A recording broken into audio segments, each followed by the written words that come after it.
Ambassador Majid Nili, many thanks for speaking to DW.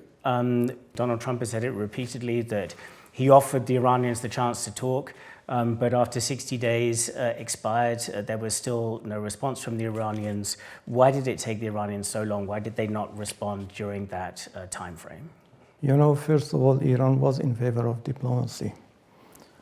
For example, on Sunday, there were a kind of meeting in Muscat to share where we are, what we can do, and what the other side should do. So we were in the middle of the diplomacy. But after that, Israeli regime attacked Iran. And it was not our fault. It was Israeli regime. They did atrocities. And another point is we were in somehow good communications indirectly with the other party, I mean American.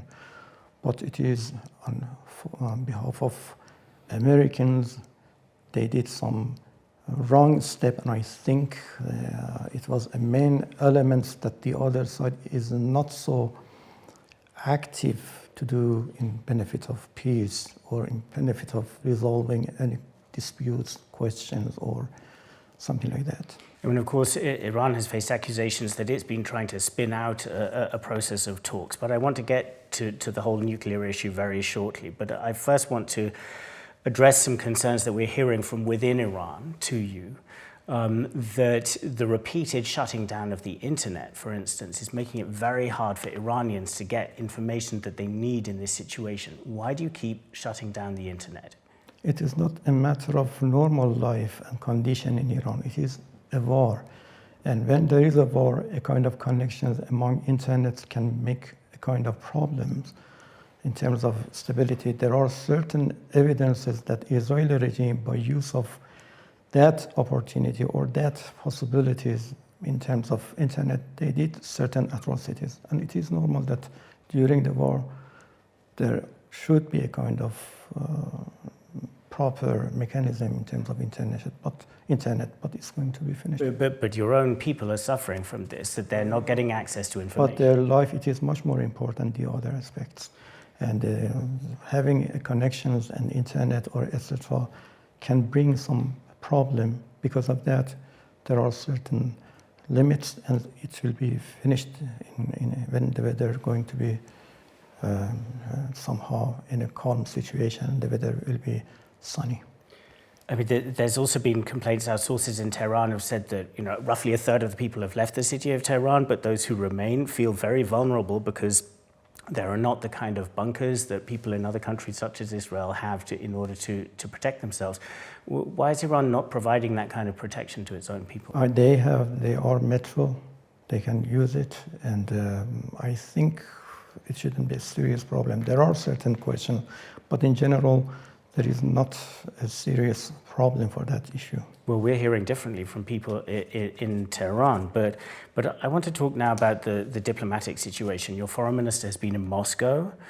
Vladimir Putin, of course, intervened to help the Assad regime many years ago. Are you looking for similar kind of support? You know, Russia is a neighboring country. We have a long-lasting relations with them.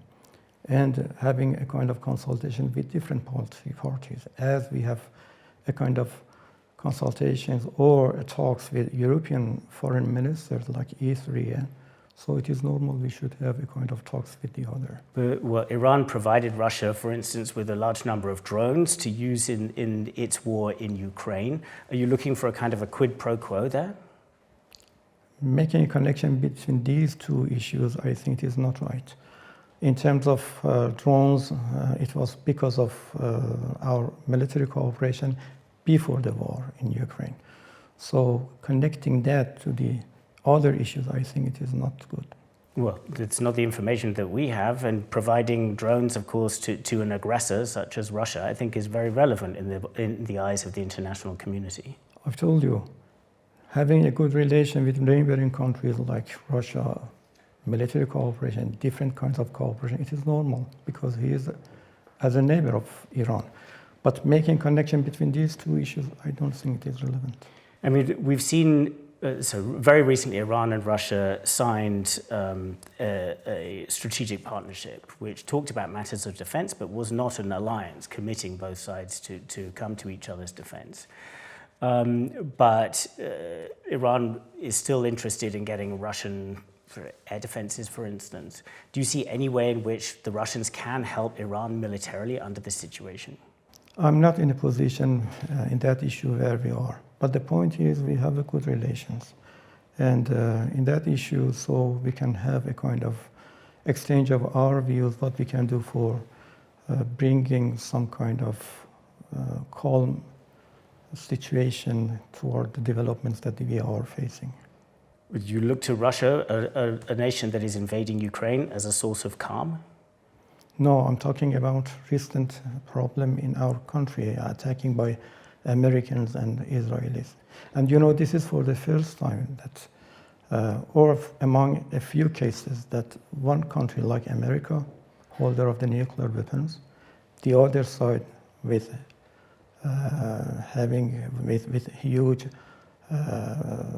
nuclear warheads, attacking to a country that we believe this is a peaceful use of technology, and we are in favor of peaceful technology. So it is strange that two sides, as I've told you, member of the United Nations, and the other, they attack into the country like Iran. I want to get to the issue of whether the nuclear program is peaceful in just one moment, but Dmitry Medvedev, high up in the Russian power structure, posted on Twitter that a number of countries might be prepared to provide Iran with nuclear warheads at this point.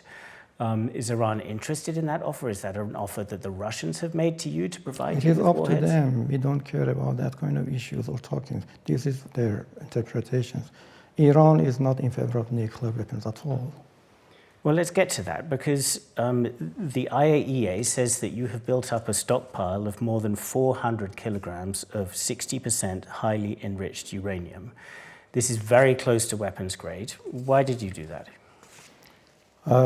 In terms of enrichment materials, uranium enriched materials, percentage or etc., it doesn't matter that going to the nuclear weapons. You know, there were a kind of talks in 2015 in terms of JCPOA. There were two pillars. Number one, showing that if there is any questions regarding the peaceful technology or any question in that issue, to show a kind of transparency and to do something, and we did. Another pillar was as a remove of the sanctions, lifting or terminating of the sanctions. The second not happened.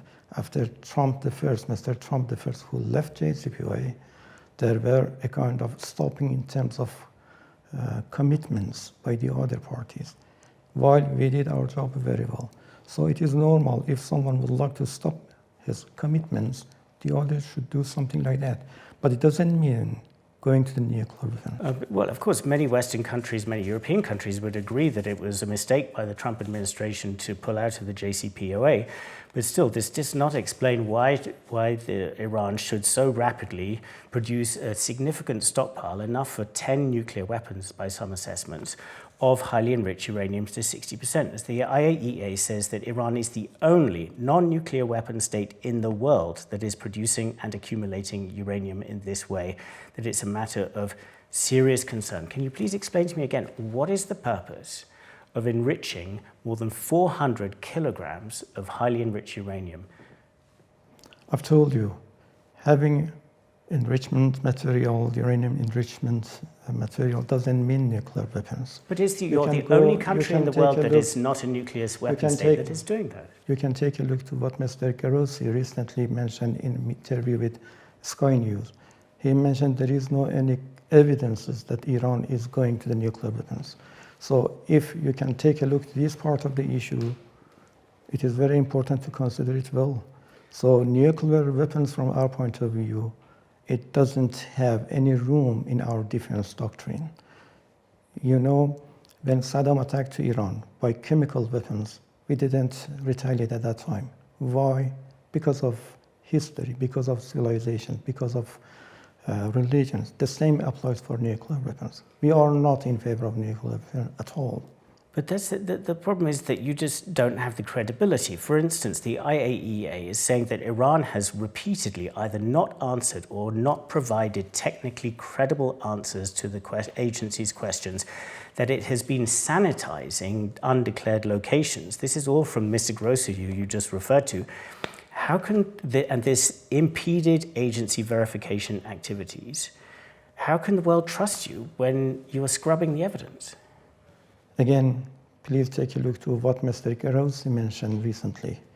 It means maybe they have certain questions, and the base of resolving that question is via talks. Well, Mr. Grossi is saying that you're not answering these questions repeatedly. So it is normal when the other side wouldn't like to do something based on his or their commitments, the other will stop his commitment as well. But under NPT, we did everything, and even you can take into consideration that more than 270 people, and all cameras, they are working, monitoring our facilities, monitoring our activities.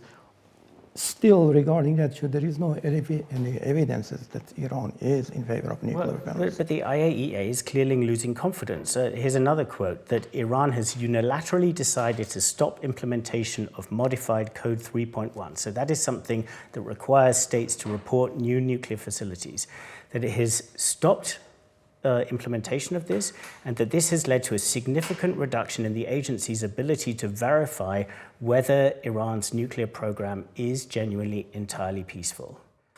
This is exactly based on 2231 resolution, United Nations Security Council resolution. When the other side is hesitating to do his commitments in terms of what should be done from their side, it is normal the other side should stop the commitments as well.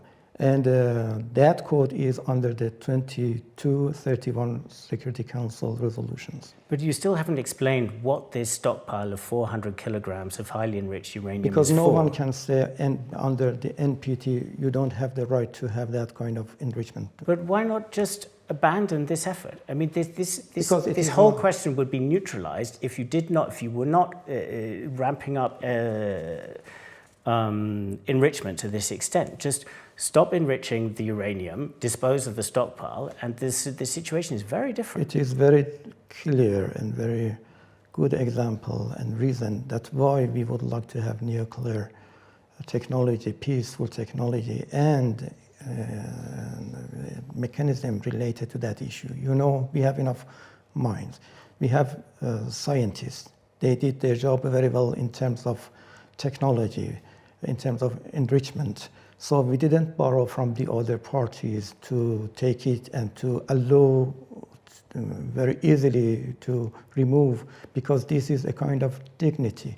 And nuclear technology, peaceful technology we need, and at the same time, this is a local sciences, local experiences, local knowledge. And it is not easy that because of one party to stop that. But are you suggesting that Iran needs 400 kilograms of highly enriched uranium for its dignity? I mean, the IAEA said no other country in the world that's not a nuclear weapon state has that. No other country needs 400 kilograms of highly enriched uranium for its dignity. Look, dignity means someone would like to tell you not to have the right of enrichment. Because of that, dignity shouldn't be harmed. Iranian, they are in favor of doing something based on their rights. When someone would like to press and put Iran under pressure not to have that kind of access to his knowledge, his right, certainly it is a kind of a matter of dignity. So we believe peaceful technology in terms of nuclear activities, it is our right. Enrichment, it is our right. And under NPT, no one can say you don't have the right. I repeat the point that no other country has been enriching uranium to that scale, in that level. Just to return to the stockpile, the IAEA has also said that it can no longer vouch for where that stockpile is. Can you tell me where is the stockpile of 400 kilograms? It is up to us where to be located. I'm not in a position to tell you. While all of this has been going on, there's been an increased spate of executions in Iran in recent weeks. A question reaching us from Iran is whether the Iranian government is taking out revenge on its own people under this situation. If someone would like to help Israeli regime doing certain atrocities, certainly in Iran, there is a law under judiciary procedure to be condemned, and based on that, we will do that. I mean, according to the UN High Commissioner for Human Rights, there was a significant increase in executions last year as well. At least 975 individuals were reportedly executed in 2024, according to the OHCHR. And this included 31 individuals, including political dissidents, on charges including corruption on earth and enmity against God. We trusted our judiciary, and what they did, we think it is right. And based on that, we believe if someone did a crime, as the last and ultimate penalty should be executed, and it is up to the judiciary. Well, the OHCHR talks about serious violations of due process and fair trial rights.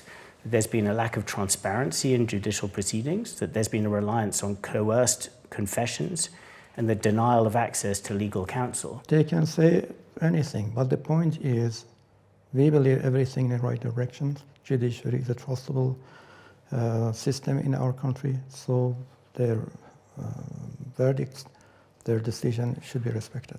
I mean, this is the UN's High Commissioner for Human Rights speaking here. This is not some activist group. If UN is very important from your point of view, you should calculate and consider that attack into our nuclear site is forbidden, but you didn't condemn it. Well, the IAEA has criticized the American strikes, absolutely. Criticizing, it doesn't matter, condemning. Even Germany didn't condemn. You know, based on environmental perspective and considerations, anyone who attacked a nuclear site, it's not been allowed. It is a kind of violation, clear violation of either NPT and additional protocol as well.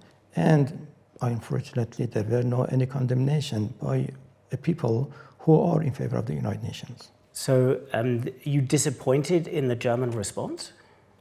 Not only in Germany, all who are supporting Israel by all means.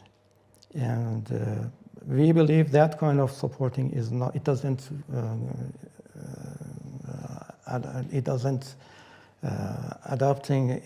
adapt with the situation as it is. Any violation should be condemned by all sides. Attack to nuclear site should be condemned. Nothing happened. No matter it is Germany or any other European countries as well. American attack to our nuclear site. Where is condemnation by our friends in Europe? Nothing happened. Why?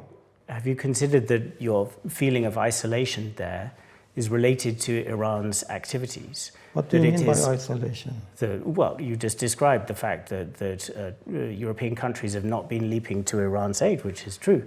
But Iran's activities in enriching this huge stockpile of uranium, which you have not been able to provide a credible answer for, in its activities with its proxies throughout the Middle East, as we've just described, its actions towards its own citizens in these executions, is it no wonder that Iran simply doesn't have the credibility to rally an international response behind it? You know, I think there are some kind of excuses. Credibility is something. Not allowing international law is something else. We can discuss whether this is good or bad later on. But from my point of view, one side and one country like American, they attack to Iran. Where is condemnation from our friends in Europe?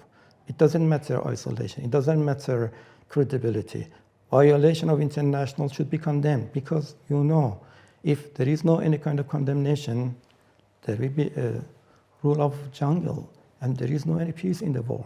If anyone who would like to make a decision based on his interpretations to do something without any pretext, without any signals, without any evidences, attacking to the other, there will not be any kind of international laws. There will be a rule of jungle, as I've told you before. Well, of course, we've seen the explosion of the rule of international law recently, also with the Russian invasion of Ukraine. But I just return to the point. Maybe we can kind of wrap up in just a moment.